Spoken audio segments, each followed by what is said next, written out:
Speaking at the post-cabinet briefing on Wednesday, Chief of Staff of the Guyana Defense Force, Brigadier Mark Phillips, reported that ranks are already stationed in the Cayuni River area where a number of Venezuelan soldiers were patrolling in boats. He had also said that the situation is under control and the army is doing its best to control the aggression by Venezuela. Now, that disclosure by the Army Chief is up for some serious criticism from political commentator Mr. Raymond Gaskin. Speaking to Nightly News on Friday, Gaskin said that the mere fact that the Venezuelan soldiers are patrolling in Guyana waters is a clear indication that they have an interest there. He said too, what the GDF needs to do is not to monitor the operation of the intruders, but to find a way of removing them. And I'm not seeing the response of this government. It is true that they say they've talked to a lot of people, but we have to go to the United Nations. We have to go to the Security Council to get a resolution of the Security Council ordering the Venezuelan authority to remove themselves from Guyana territory. That's what it's there for. It's as simple as that. We have to go to the Security Council. You can also go to the General Assembly, but the General Assembly in New York is a place you got 190 people talking, including the Pope and all kind of popes.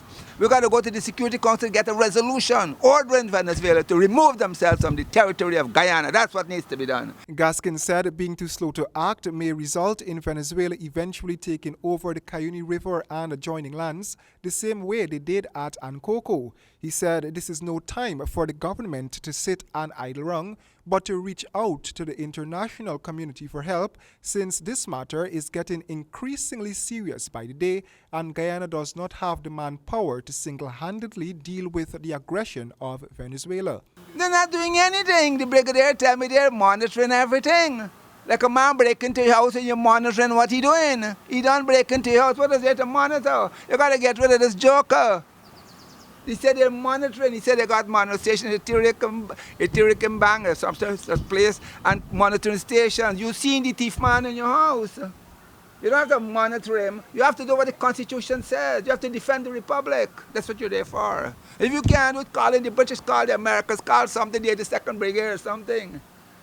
We got to talk to people who could help us. In the meantime, Guyana has improved its military presence in the upper Cayuni River, and despite this revelation, the political commentator is maintaining that Brigadier Phillips is not ready for the job. Once the country is being invaded, there's aggression, clear aggression here. And the minister, the two ministers of the government who are trained in the law, they should know that. And Brigadier Phillips should know that. And he said at the press conference that the GDF is defining aggression. Their job is to define aggression. Did you hear the press conference? To define aggression. The job of the GDF is not to define aggression.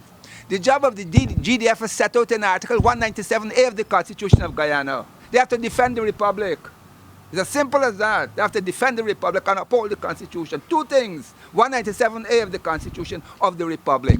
The GDF work is to defend the Republic. President David Granger is set to meet with Venezuelan President Nicolas Maduro over the weekend to discuss this burning issue. Gaskin said what the president should have done is to stamp his authority on Venezuela before he left the shore to meet with his Venezuelan counterpart so that he would know that he is serious about this controversy. You have to talk while you're fighting. You don't see during the Vietnam War, they're talking and they're fighting. You have to talk and fight at the same time. You cannot give up your rights. If we don't expel these people from the Cayuni River, it means we have lost the river. Like how you lose Ankoko. If you don't expel them from Cayuni, it means you have lost Cayuni. And if you lose Cayuni, next thing you know, they're going to come ashore. And when you wake up in the morning, they'll be talking Spanish at Corica. We have to stop it right now. Royden James for HGP Nightly News.